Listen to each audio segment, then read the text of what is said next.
Bismillahirrahmanirrahim. Faslun wa syara'itu sholati qabla dukhuli fiha khamsatu asya'. Pasal ini menerangkan tentang syarat sah sholat. Kalau ini sama kita bahas tentang syarat wajib sholat. Bismillahirrahmanirrahim. Faslun utawi iki iku ana pasal siji. Wasara itu sholati lan utawi pira-pira syarate sholat qabla dukhuli ing dalem sadurunge manjing biha ing dalem sholat iku khamsatu asya'a ana 5 pira-pira perkara.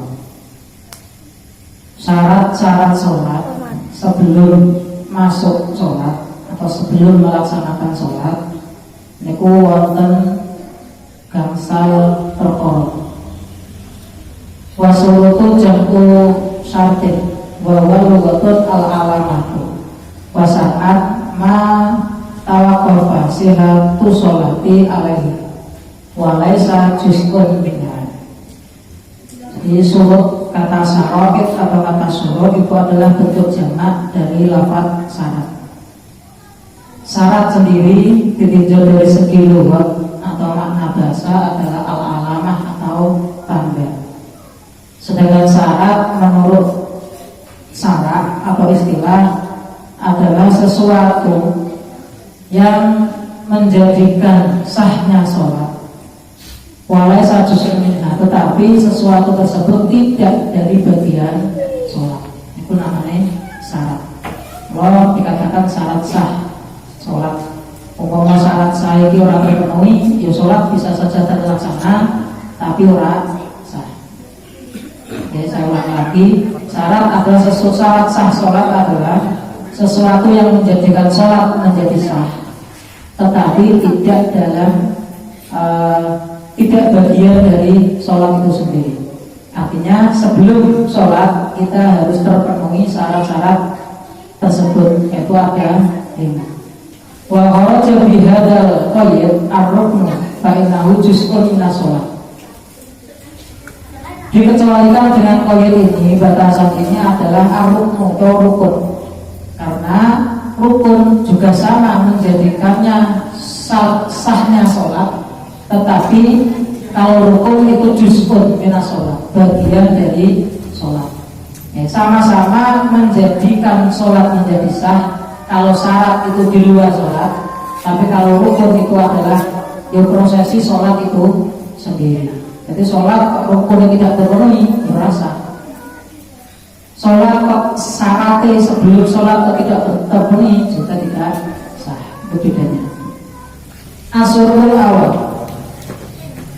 awal utawi syarat kepang pertama iku tahuratul aqdhi, sucine anggota badan minal hadasi saking hadas wan najasi lan najis. Syarat pertama, syarat sah pertama bagi orang yang akan melaksanakan sholat adalah harus suci dari hadas dan najis. Ya, masalah hadas, najis kemarin sama dibahas tentang bab masifat muharram.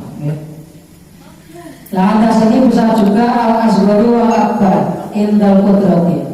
Amma faqidu tahuraini fa sholatuhu shahihatun ma'a wujubil i'adati alaihi. Jadi syarat pertama tadi dikatakan adalah harus suci anggota badan kita dari hadas, baik hadas kecil ataupun hadas besar indal qudrati. Nah, memang dalam keadaan kudrah kuasa atau mampu untuk melakukan menghilangkan hadas kecil atau menghilangkan hadas besar. Adapun orang yang dalam keadaan tertentu dia tidak bisa menghilangkan hadas kecil ataupun hadas besar, maka sholatnya tetap sah, tetapi dia tetap wajib mengulangi sholatnya. Ya, contoh seorang ama banyu, seorang ama debu, seorang ama sing iso gawe sesuci, yowes, dan sudah masuk waktu, ya sholat. Ya, tetap sholat, tetapi nanti ketika sudah menemukan air, menemukan debu yang bisa digunakan untuk bersuci, sing wingi wis disolati atau sholat kemarin tetap diganti, dikontrol. Atau dalam keadaan tertentu orang yang sakit kemudian dia diselang air kencingnya sehingga dia tidak bisa wudhu ya percuma Allah najis, dia tetap sholat pada waktu sholat, tetap sholat lihormatil waktu. Maka kalau sholat sholatnya tetap sah, tetapi nanti ketika dia sudah sembuh kemudian mandi wudhu baru sholat yang pernah dilakukan ketika dia dalam keadaan tidak suci dia harus diulangi lagi, diatur, dikontrol. Bukan berarti langsung benar-benar tidak sholat bukan berarti langsung benar-benar tidak sholat, tetap kalau dijogo ya dijogo di aku sudah masuk waktu sholatnya langsung sholat, nggak usah wudhu najis. Nah itu karena apa? Informasi waktu nanti. Walau harapun najasi dan suci dari najis. Alladzi la ifa'anhu fisaubil wa badanin wa makamin. Wasadatul musnad hadal abar qoriban. Ya tadi dikatakan yang syarat pertama harus suci anggota badan kita dari hadas dan najis. Yang najis tersebut la yu'fa, tidak diampuni. Karena kemarin kan ada najis-najis yang diampuni. Ya contoh najis yang sedikit, darah yang tidak mengalir sedikit, atau kotoran yang sangat sedikit itu tidak dia najis tetapi dimaklum. Tapi kalau ada pisau di badannya memakannya pada pakaian kita, pada badan kita, pada tempat kita untuk melakukan sholat itu terdapat najis, maka tidak sah. Ya, harus diteliti dulu. Ya, ono najisnya apa? Orang. Itu adalah syarat sah nomor pertama. Orang yang sholat harus suci dari hadas dan suci dari najis. Hadas itu adalah keadaan tidak suci, kalau najis itu adalah benda itu yang tidak suci.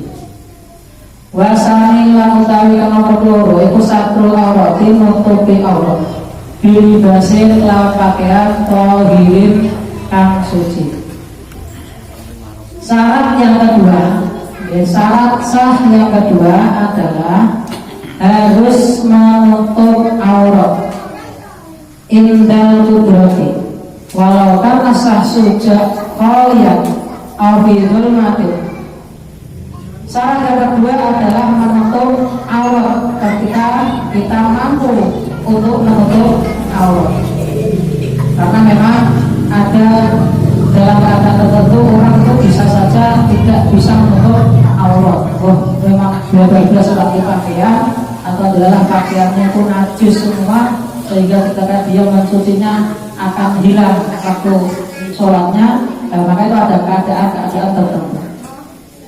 Bahkan walaupun sasu kolian, bahkan dalam keadaan sepi pun atau dalam keadaan gelap gulita itu ketika sholat harus menutup aurat. Bukannya aurat itu sebenarnya orang kita tetap aurat tetap beda dengan kamar dewan sholat ya harus tetap menutup aurat meskipun tidak terlihat. Nah ini fa'in ajaya ansadrihan sholat alian wala yumi'u birruku'i wa sujudi bal yutimmahu wala i'adata alaihi. Tetapi fa'in aja ya, ketika dia apes memang bergas darurat betul-betul dia tidak bisa menutup auratnya, maka dia boleh sholat dalam keadaan tidak menutup aurat. Bahkan dalam rukuk dan sujud pun tidak boleh diganti dengan isyarat. Dia tetap disempurnakan ya rukuk ya sujud meskipun dalam keadaan tidak menutup aurat. Wala i'adata alaihi, bahkan juga tidak perlu diganti sholatnya. Ya, dengan catatan tadi ya, dia benar-benar terpaksa karena tidak memiliki pakaian yang bersih. Terus ini ngomong itu, ibu ini mau kelambi sarung tok umpamanya. Ya udah dia berpakaian, sholat sendiri di rumah, apa anane, ya rukuk, ya sujud, bahkan dia tidak perlu mengulangi sholatnya. Itu karena dalam keadaan darurat atau terpaksa. Wayakunu satu aurat bilibasin tohirin. Wayajibu satuha aidan liwir sholat anin nas biwabil khalwati illa lihajatin min ahdisalin wa nahwihi. Dan menutup aurat ini adalah menggunakan bilibasin tohirin, menggunakan pakaian yang suci. Wajibu satuha aidan liwir sholat. Jadi wajib menutup aurat ini juga juga wajib dilaksanakan pada waktu tidak sholat atau di luar sholat. Artinya apa? Memakai menutup aurat itu kewajibannya bukan hanya ketika sholat, tetapi di luar sholat menutup aurat pun itu hukumnya adalah wajib. Amin nasi karena terlihat oleh manusia yang lain yang bukan mahram. Wabil khalwati, bahkan ketika dalam keadaan sepi, ya, kecuali illa lihajatin minal bisalin wa nawihi, kecuali karena ada hajat, seperti contoh dalam ketika mandi atau lainnya boleh, ya, mandi masa kurang ya, boleh mandi tanpa mengenakan busana atau tidak menutup aurat. Amma satruha amin nafsihi fala yajibu lakinnahu yukrahu nadruhu. Adapun menutup aurat karena dirinya sendiri, ya, tadi kan amin nafsi, ya, tapi karena menutup aurat terhadap diri sendiri itu fala yajibu, tidak wajib. Lakinnahu yukrahu nadruhu ilaiha, tetapi makruh melihat auratnya sendiri itu makruh. Melihat auratnya sendiri itu hukumnya makruh. Wa auratu dzakari ma baina suratihi wa rukbatihi wa kadal amatu. Auratnya seorang laki-laki itu adalah di antara pusar, pedel dan dengkul. Begitu juga auratnya amah. Amah itu adalah wanita yang menjadi budak. Ya, zaman dulu itu ada yang namanya budak hamba sahaya. Kalau sekarang sudah tidak ada amah. Jadi auratnya laki-laki itu adalah di antara perut dan dengkul. Jadi umpamanya sholat untuk sarung sak dulunya wedel itu sah. Tapi nak dilihat, nah masjid ya sarung. Adatnya terlaku. Tapi nak menurut syariat cuma sah-sah sah. Cuma ya adat ya atau akhlaknya juga tidak pantas. Masa sholat untuk sarung.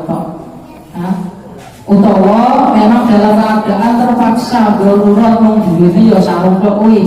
Utawa pas ning alas macul ngene saling sarung tok bareng macul atus sarungan tok sak dulure megel boleh sah. Itu adalah auratnya laki-laki. Wa auratul marati fi sholati ma siwa wajiha wa kafaiha dhahiran wa batinan ilal qu'aini. Dan auratnya perempuan yang merdeka, artinya bukan budak, ya.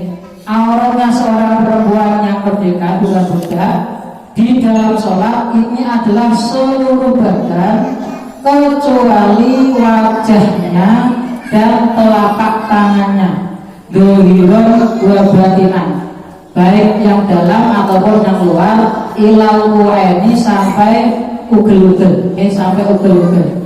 Itu adalah auratnya wanita di dalam sholat. Amal auratu kharija sholat fajami ubadani. Nah, ini. Adapun auratnya wanita merdeka di luar sholat ini adalah seluruh badannya, ya, seluruh badannya. Ini ketika kita memang mengikuti atau mazhab Imam Syafi'i memang mengatakan di luar sholat wanita adalah auratnya seluruh badan.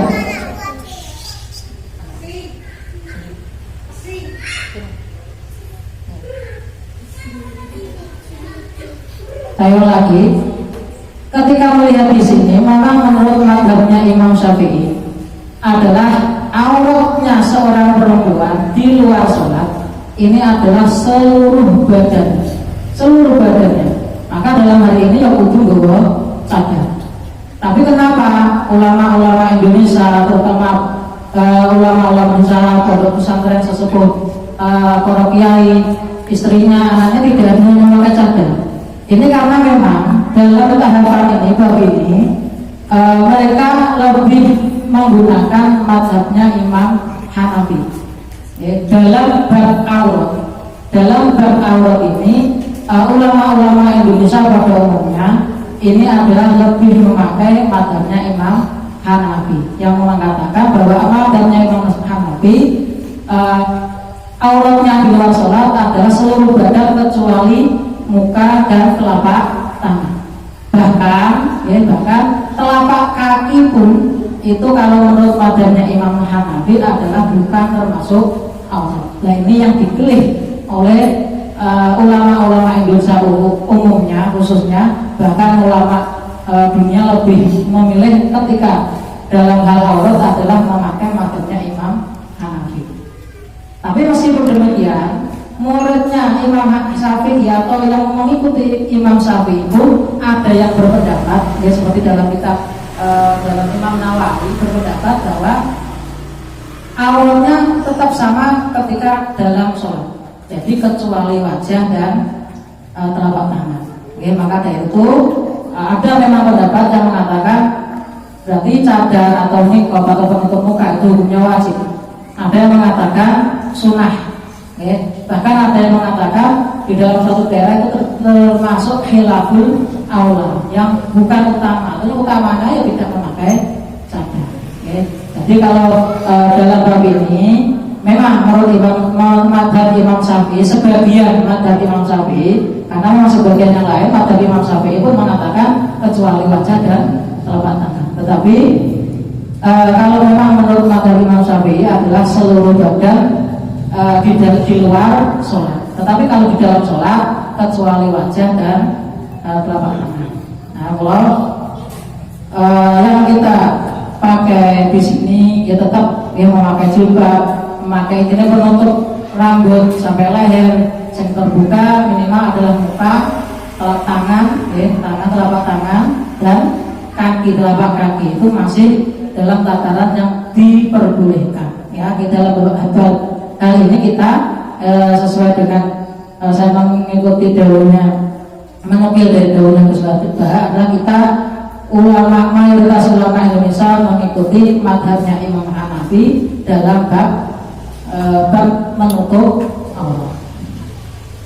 Tetapi jangan mengikuti yang kelompok ketiga, yaitu ada yang mengatakan bahwa rambut kepala itu tidak termasuk aurat. Mula yang sudah jilbaban ora apa-apa itu pendapat yang ekstrim. Artinya ekstrim itu di luar karena bertentangan dengan mazhab 4. Mazhab 4 itu semuanya bedanya hanya di wajah dan telapak tangan. Rambut semuanya mutlak mengatakan itu termasuk aurat. Ya, jadi ketika memang ada di sekeliling kita yang belum memakai jilbab, yus nak iso dileki nak ya seperti doake, semoga Allah memberi hidayah. Ya, bagi orang-orang yang memang belum yakin untuk melakukan jilbab, ya jangan mengatakan jilbab itu bukan wajib. Ya, beda. Aku ragu jilbab, mau jilbab itu orang wajib, menutup aurat wajib, nah itu yang bahaya.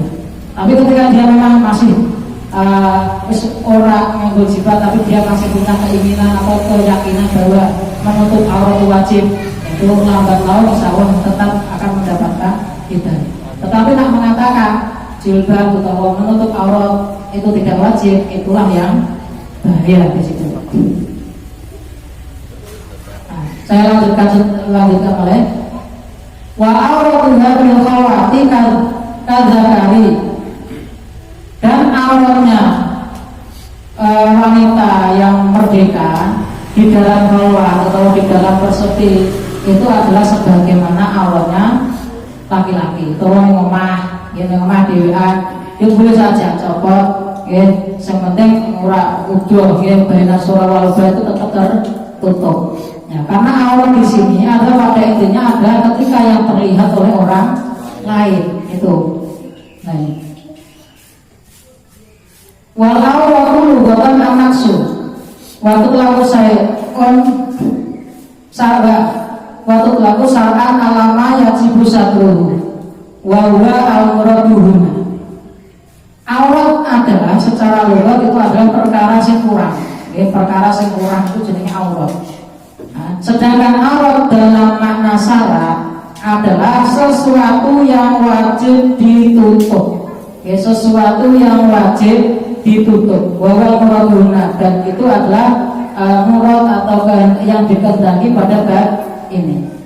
Wa alama yahrumaduhu wa dzakaru ashabu bi kitabin nikah. Dan aurat adalah sesuatu yang wajib ditutup. Wa alama yang haram dan sesuatu yang haram untuk dilihat, itu namanya aurat. Kejelasannya insya Allah nanti dalam bab nikah itu ada ya, terkait dengan pandangan atau melihat aurat, bagaimana yang diperbolehkan, bagaimana yang tidak, itu nanti di dalam bab nikah ada. Saya ulang lagi, sah sholat yang pertama adalah yang pertama harus suci anggota badan kita dari hadas dan najis, itu yang pertama. Yang kedua harus menutup aurat. Auratnya wanita ini lebih harus diteliti lagi bahwa auratnya wanita ketika dalam sholat kecuali wajah dan telapak tangan, baik dohirun dan batinan. Tapi dalam ruang sholat ya, ketika kita benar-benar memang yakin mengikuti mazhab Imam Syafi'i, itu adalah seluruh badan. Kalau disunahkan untuk memakai kalau bahkan wajib. Okay. Tetapi kita, saya ulang lagi, dalam pandangan aurat ini ulama Indonesia khususnya mengikuti mazhabnya Imam Hanafi yang memperbolehkan atau aurat kecuali wajah, telapak tangan, bahkan adalah telapak kaki itu masih boleh. Tapi orang perlu kudu harus setiap hari nganggo musya atau nganggo sepatu kaki terus ketika mengikuti ini. Monggo, ini pandangan-pandangan atau pendapat-pendapat para ulama yang masyhur. Ampun mengikuti orang masyhur seperti malah mengatakan aurat itu bebas, penting nak sholat, di luar sholat itu bebas, itu jangan. Wasalisu al-wuku, wasalisu tawilan mutuluku al-wuku, manggon ala makanan yang ngatasi panggonan tohirin kang suci. Syarat yang ketiga, ketika sholat adalah harus menempati tempat yang suci. Harus menempati tempat yang suci. Kalau ketika ada tempat tersebut kamu melihat dan tahu bahwa itu ada najisnya, ya jangan ditempati. Kecuali kalau memang tidak tahu karena memang itu di situ mungkin hukum najisnya, najis hukumnya, ya wis sholat saja. Tetapi kalau benar-benar tahu di situ ada najisnya, tidak boleh. Para tasiru sholatu sasin di badanihi awibasih najasatun fil qiyami awudin awrokeun awsujudin. Maka tidak sah ya sholatnya seseorang yang sebagian badannya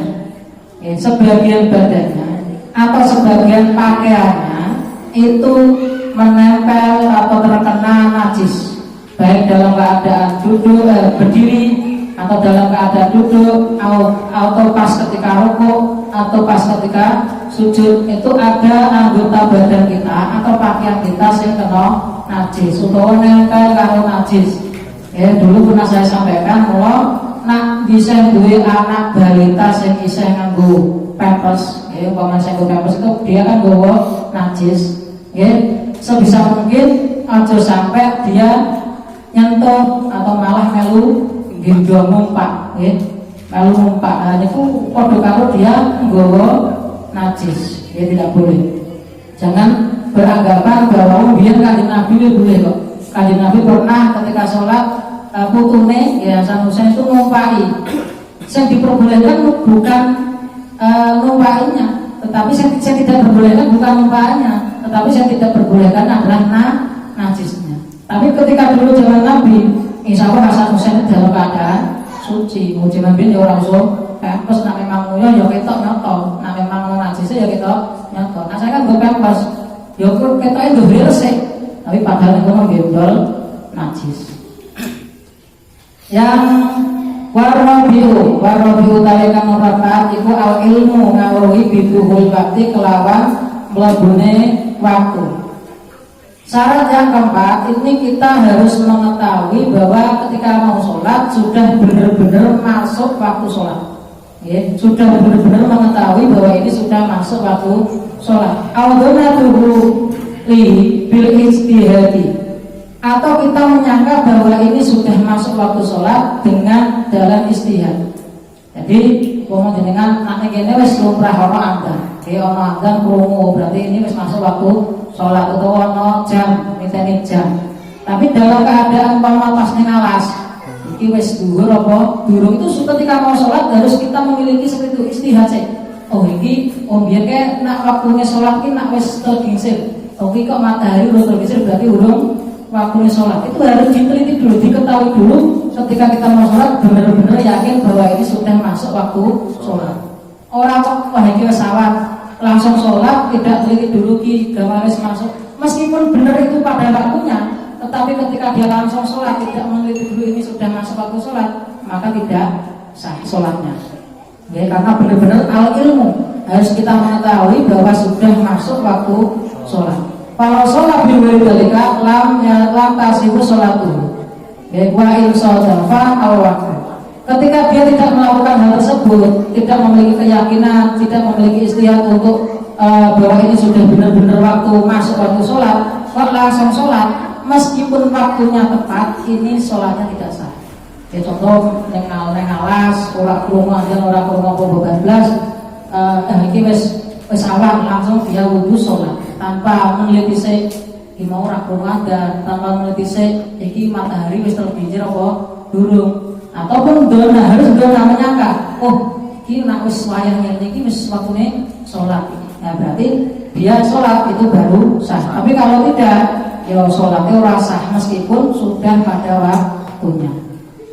Wal khamisu utawi kang kelima iku istiqbalul qiblati madhep kiblat.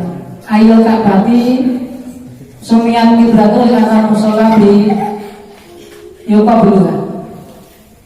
Wakak batu lirtifai. Yang kelima adalah ketika sholat ini syaratnya harus menghadap kiblat. Yang dimaksud kiblat di sini adalah Ka'bah. Ya, kenapa Ka'bah dinamakan kiblat? Karena kita ketika sholat adalah menghadap yuqabiluha, menghadap ke Ka'bah. Dan dinamakan Ka'bah lirtifai. Dinamakan Ka'bah karena tingginya Ka'bah tersebut. Wastiqbaluha bisodri, menghadap kiblatnya, yang dihadapkan ke kiblat adalah dada, bukan wajah. Yang dihadapkan ke kiblat adalah dadanya. Jadi harus benar-benar dadanya madhep ning kiblat. Kalau wajah ini tidak harus madhep kiblat, tetapi apa? Menghadap tempat harus benar-benar khusyuk. Karena madhepnya ngarep mau tulisannya malah diwaca. Jadi yang dilihat adalah tempat sujud. Bahasa saya dilihat di tempat sujud adalah ngarepnya mau gue sarung saya yang berduaan tulisannya itu ya urusannya diri. Jadi yang dihadapkan ke kiblat ini adalah dadanya, bukan wajah. Karena wajah ketika kita sholat itu menghadapnya ke tempat sujud dan itu konstan. Artinya konstan. Yo takbiratul ihram yo delok ing tempat sujud, rukuk pun delok ing tempat sujud, sujud yo delok ing tempat sujud. Bahkan ketika sujud itu makruh ketika merem, ya tetap harus melek. Ya, kita datangi dari sujud itu pun pandangan mata tetap ke tempat sujud. Biar itu salah satu ben yang berkhusyuk, orang tergoda dengan yang lain, orang lima-lima.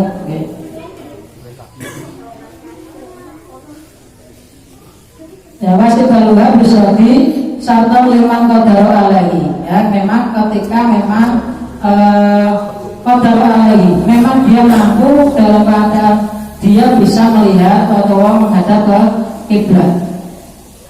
Was tusnya al-musannaf mantar bikoli wa yajulu taruku wa yajulu lamana apa taruku kiblat ninggal madhep kiblat fi halaini ing dalam tingkah loro.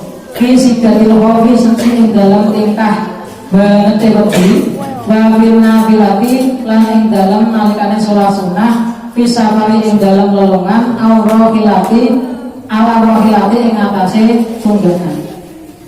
Jadi menghadap kiblat itu dalam keadaan kudroh kita mampu untuk menghadap kiblat. Tapi dalam keadaan tertentu boleh kita tidak menghadap kiblat pada sholat. Ini ada dua tempat. Yang pertama adalah visi dari khauf. Contoh fikitalin mubahin fardhon kanat as-sholatu amaflan. Contoh kita boleh sholat tidak menghadap kiblat adalah sholat khauf. Sholat dalam keadaan takut, sebagaimana contoh dalam keadaan perang yang penting, dan perangnya yang perang benar-benar perang yang sah. Dia perang benar-benar melawan kaum kafir yang melawan, yang menyerang kita. Itu dalam keadaan perang kita boleh sholat tidak menghadap kiblat. Karena para kita menghadap kiblat adalah musuh kaburi. Nah, monggo malah terserah kabeh. Kalau dalam fikih nanti ada tata cara khusus ketika melaksanakan sholat khauf. Jadi ada yang menghadap kiblat, ada yang menghadap ke belakang, menghadap musuh, dan rukuknya, sujudnya pun nanti orang bareng. Itu nanti insya ada tata cara sendiri. Baik sholat fardu ataupun sholat sunnah boleh. Sholat fardu, sholat sunnah dalam keadaan khauf ini boleh sholat tidak menghadap kiblat. Boleh lagi sholat tidak menghadap kiblat adalah sholat sunnah bagi orang yang bepergian dalam kendaraan, naik kendaraan. Tapi sholat sunnah, nah sholat wajib tetap tidak boleh. Nah sholat wajib ketika dalam kendaraan kan boleh qashar atau boleh di jamak. Tapi ketika dalam kendaraan berubis sholat sunnah boleh sak madhepe motore. Nggih, sak madhepe motore. Motore madhep ngetan ya melu madhep ngetan, madhep ngelor ya ngelor. Itu ketika sholat sunnah dalam perjalanan dan di dalam kendaraan. Nggih. Paling musafir sapara mubah kalau qasira. Bahkan ketika perjalanannya pun itu cedek. Contoh numpak bis ini arah neng Gunung Pati kan cedek.